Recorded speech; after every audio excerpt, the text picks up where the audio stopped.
So, design patterns. Pretty cool, right? What's a design pattern? Oh, brother! I guess we'll start at the beginning.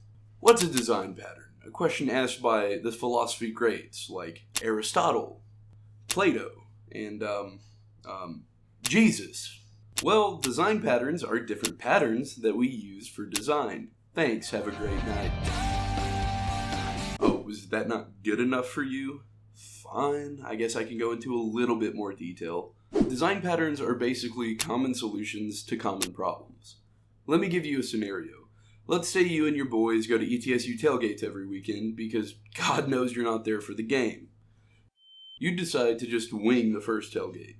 Kyle brings non-alcoholic beverages, Kenny brings burgers and hot dogs, Stan brings even more non-alcoholic beverages, and Bobby said he'd bring a grill, but Bobby pulled a Bobby and forgot it. The first tailgate is a disaster. You and your boys are just sitting on the ground in a parking lot eating raw hot dogs while Bobby gets hauled off by campus security because he had too much soda. So after that, you decide to create a tailgate blueprint.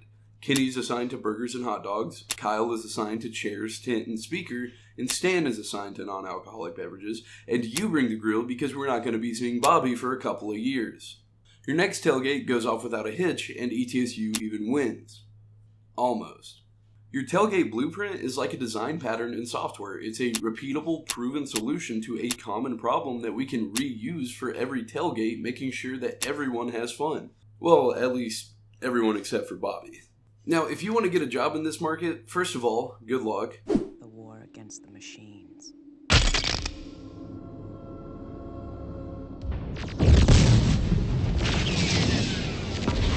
Secondly, it's probably a good idea to at least know about some basic design patterns. So it turns out that over the years, a bunch of nerds came up with a bunch of different design patterns. These patterns can be broken down into 3 different groups: creational, behavioral, and structural. So what's the difference between these groups? Well, luckily for us, technical people aren't the most inventive when it comes to naming things. So it's not like we have to do some DEF CON level cipher cracking to understand them. Creational patterns are used for the creation of objects. Behavioral patterns are used for defining the behavior of interaction between objects. Structural patterns are used for creating larger structures with objects and classes. Let's go a little bit deeper into each one of these, starting with creational patterns, since they're probably the most intuitive to understand. Like I said about 5 seconds ago, creational patterns are focused on object creation or problems related to object creation. They typically look at what gets created, who creates it, and how it's created. One of the most common creational patterns is a factory method. A factory method is a way for us to create an object with a variable type based on some form of condition. A scenario where we might want to look at implementing a factory method pattern would be if we want to create an object based on user input, but we don't know what type of object to create until the user gives us input. So, for example, let's say we want the user to pick an animal and find out what kind of noise it makes. I don't know, man, I just work here. If we were using something like Java, we'd probably use something like this code snippet to display an option pane for the user to make their choice. And let's say that at some point in the future we're planning to do more with it that necessitates the need to create an object for each animal.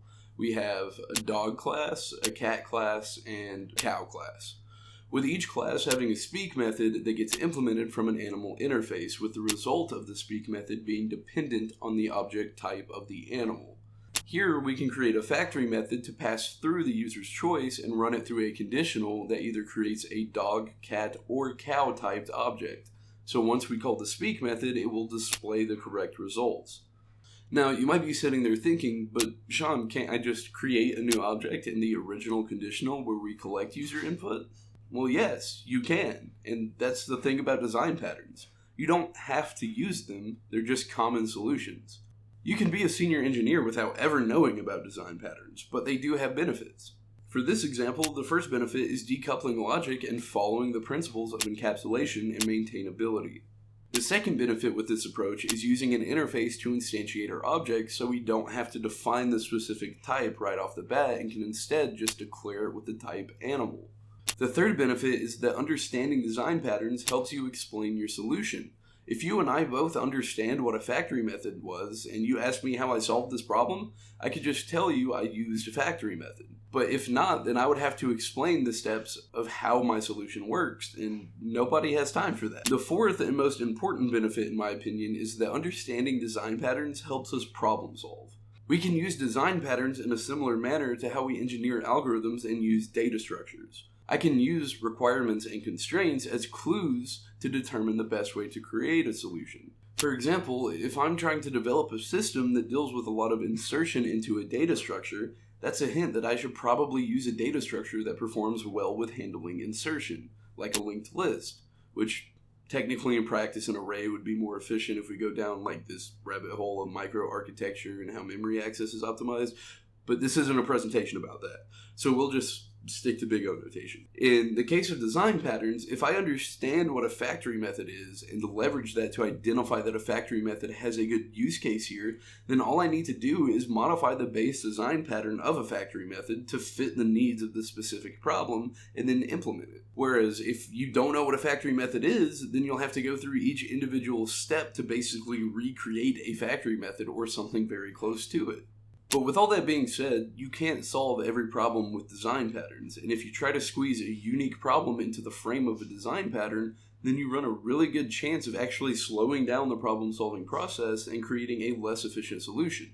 With great patterns comes great responsibility. Behavioral patterns are focused on how objects interact and communicate with one another. They typically look at what behaviors need to be performed, who is responsible for triggering those behaviors, and how objects coordinate with each other to perform tasks. One of the most common behavioral design patterns is the observer pattern. It tracks the state of an object and notifies other objects when its state changes. The observer pattern handles two types of entities, observers and subjects. When the state of the subject changes, all observers of that subject are notified. A scenario where you might want to use an observer pattern is when changing or adding something, you need to notify a group. For example, when Kinser posts a news item to D2L, instead of having to constantly check D2L, you receive an email notification about that news item. Kinser is effectively the subject, and the students on the roster are the observers. So let's see what that example might look like in code. The first thing we'll need to do is set up an observer interface in order to define the contract between the subject and the observers, or in other words, defining what information the subject sends to the observers.